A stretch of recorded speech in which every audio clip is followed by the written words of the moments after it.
하나님은 우리가 주님과 같은 모습으로 변화되기를 원하십니다. 엄밀히 말씀드리면 성장하기를 원하십니다. 이 성장은 영적인 것입니다. 그렇기 때문에 신체적 나이와 크게 상관이 없습니다.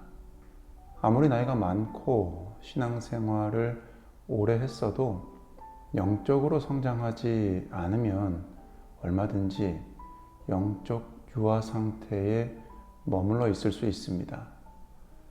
영적인 성장은 자동으로 이루어지지 않습니다. 의도적인 헌신이 필요합니다. 영적으로 성장하기를 원하고 성장하기로 결단하고 성장을 위해 노력하고 몸부림쳐야 합니다. 원하는 것과 결단하는 것은 마음의 반응이죠. 노력하는 것과 몸부림치는 것은 삶으로, 행동으로, 즉 실제적으로 헌신하는 것입니다. 마음의 반응이 중요합니다. 하지만 이것만으로 미래는 달라지지 않습니다. 우리의 미래를 바꾸는 것은 실제적인 헌신입니다.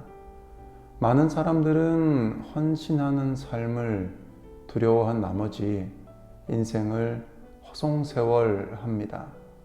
어떤 사람들은 다른 가치관 사이를 오가면서 반만 헌신함으로 좌절하거나 평범한 삶을 삽니다. 성공하는 것, 유명인사가 되는 것 같은 세상의 목표들에 헌신하느라 영원한 삶을 놓쳐버리는 사람들도 있습니다. 우리의 헌신은 그리스도를 닮는 것이 되어야 합니다. 결단하고 완전히 새로운 방향으로 이동해야 합니다. 옛 관습을 버리고 새로운 습관을 개발해야 합니다. 빌립보서 2장 12절부터 13절은 우리에게 두렵고 떨림으로 구원을 이룰 것을 명하십니다. 이것은 구원이 아직 이루어지지 않았다는 의미가 아닙니다. 우리가 운동을 하는 이유는 몸을 얻기 위함이 아니죠. 몸을 발달시키기 위함입니다. 마찬가지입니다. 우리가 두렵고 떨림으로 구원을 이룬다는 것은 구원을 얻기 위함이 아니라 영적 성장을 이루어 가기 위함입니다. 우리가 두렵고 떨림으로 영적 성장에 진지하게 임하면 우리 안에서 행하시는 성령 하나님께서 반드시 우리의 성장을 도우실 것입니다. 이것을 위해 가장 먼저 생각하는 방법을 바꿔야 합니다. 우리가 하는 모든 일 뒤에는 우리의 생각이 있기 때문입니다. 주님처럼 되려면 우리는 먼저 주님처럼 생각해야 합니다. 사람들, 삶, 미래, 그리고 그 이외의 모든 것들에 대해 주님처럼 생각하는 돌이킴이 있어야 합니다. 그것을 위해서 두 가지가 필요한데, 먼저는 성숙하지 못한 생각들을 우리는 중단해야 합니다. 하나님과 이웃을 사랑하는 것과 반대되는 모든 자기중심적이고 이기적인 생각들, 이것을 중단해야 합니다. 다음으로 성숙한 생각을 해야 합니다. 이것은 내가 아닌 다른 사람에게 초점을 맞추어 생각하는 것입니다. 영적 성숙의 정도는 성경 지식과 교리를 얼마나 아는지로 결정되지 않습니다.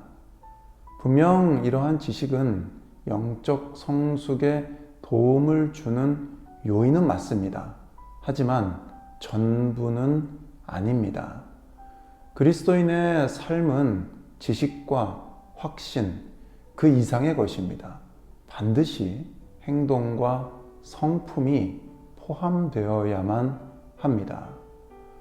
우리의 행동은 우리가 알고 있는 성경적 지식과 일치해야 하고, 우리의 믿음은 주님과 같은 삶의 모습, 즉 행동으로 증명되어야 합니다.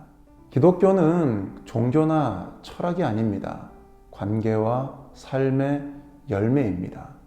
이것의 핵심은 예수님처럼 자신보다 다른 사람을 먼저 생각하는 것입니다. 이러한 생각은 자연스럽게 들지도 않고 자연스럽게 몸에 배지도 않습니다. 세태와 문화를 거스르는 것이기 때문에 참 어려운 것입니다. 하지만 크게 걱정할 필요는 없습니다. 다행스럽게도 우리에게는 도우시는 성령님이 계시기 때문입니다. 내일부터 며칠 동안은 우리의 성장을 돕기 위해 성령께서 사용하시는 도구들을 살펴볼 것입니다. 그 전에 우리는 반드시 명심해야 합니다.